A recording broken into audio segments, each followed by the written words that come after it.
God bless. You don't know that. God bless. You don't God know bless. that. You will not have a war. Don't tell us what we're going to feel.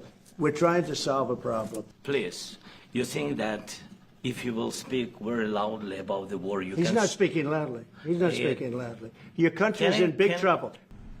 No more elections. Oh, that's good. I wonder what the fake... You like this idea? What kind of diplomacy, JD, you are speaking about? What do you mean?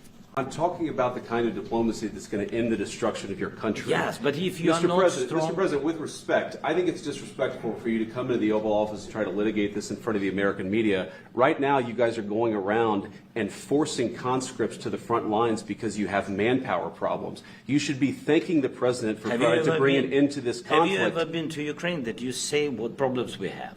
I have been to. Come once. I've actually watched and seen the stories, and I know what happens is you bring people, you bring them on a propaganda tour, Mr. President. Do you disagree that you've had problems bringing people into your military? We have problems. And do you think that it's respectful to come to the Oval Office of the United States of America and attack the administration that is trying to prevent the destruction of your country? A lot of questions. Let's start from the beginning. Sure. First of all, during the war, everybody has problems. Even you, but you have nice ocean and don't feel now, but you will feel it in the future.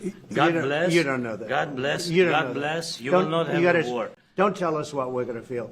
We're trying to solve a problem. Don't tell us what we're going to feel. I'm not telling you. Because you're in no position to dictate that. That's Remember exactly this. I'm not You're in no position to dictate what we're going to feel.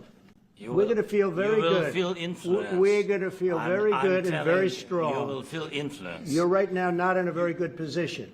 You've allowed yourself to be in a very bad position, and he happens to be right about it. From the very beginning of the war. You're not in a good position. You don't have the cards right now. With us, you start having cards. Playing cards. But right now, you don't. Yeah, you're playing cards. Mr. President. You're playing cards. Serious. You're gambling with the lives of millions of people. You're gambling with World War III. You're gambling with World War III.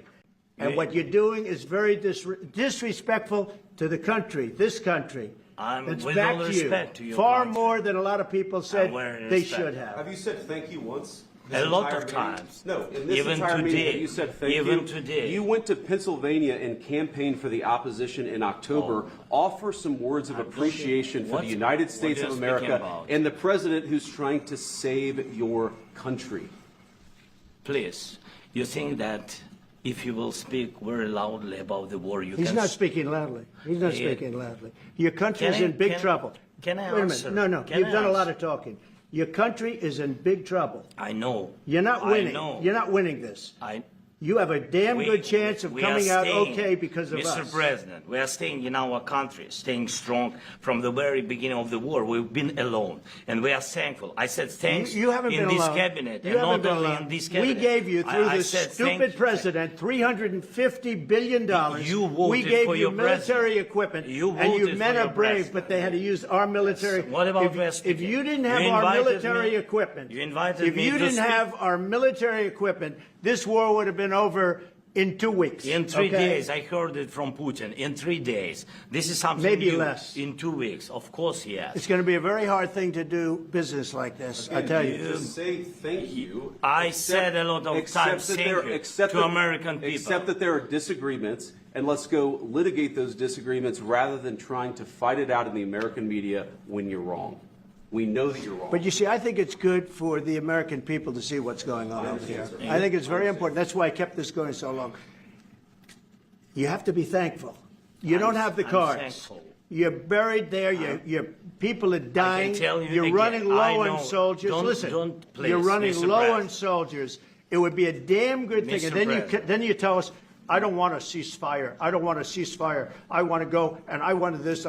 Look, if you could get a ceasefire right now, I tell you, you take it so the bullets stop flying and your men stop getting killed. Of course, we want to stop the war. But you're saying you don't want a ceasefire. But I said to you, I want a ceasefire. With guarantees. Because you'll get a ceasefire faster than an agreement. Ask our people about ceasefire, what they think. President Zelensky, are you prepared to keep sending Ukrainian troops to their deaths for another couple years, or are you going to agree to redraw the maps? Thank you for your question. So, first of all, we live under each day attacks. You know that today have been a lot of attacks and a lot of wounded people, and the child was that small one year and a half. So we need to stop this war, to stop Russia, and we need support American and European partners, and we will do our best for this. So, and I think we show that we are strong people, and we supported the idea of the United States, of personally of President Trump, to stop this war, to make a diplomatic way of finishing this war, and we are ready for trilateral, as President said. This is a good signal about trilateral. I think this is very good. Thank you. So I've got a question for each of you. First of all, Mr. President Zelensky, you look fabulous in that suit. I said the same thing. Yeah, you look good. I said the same thing. Yeah. Isn't that nice? That's the one that attacked you last time. See, now he's. I remember that. You look wonderful. No, my first question for you, President But you Zelensky. are in the same suit. You see, I changed. You are not. Maybe yours is much better. please. Real quickly, upon peace, God willing we get peace, are you open to holding an election in your country? Yes, of course. We are open for election, yes.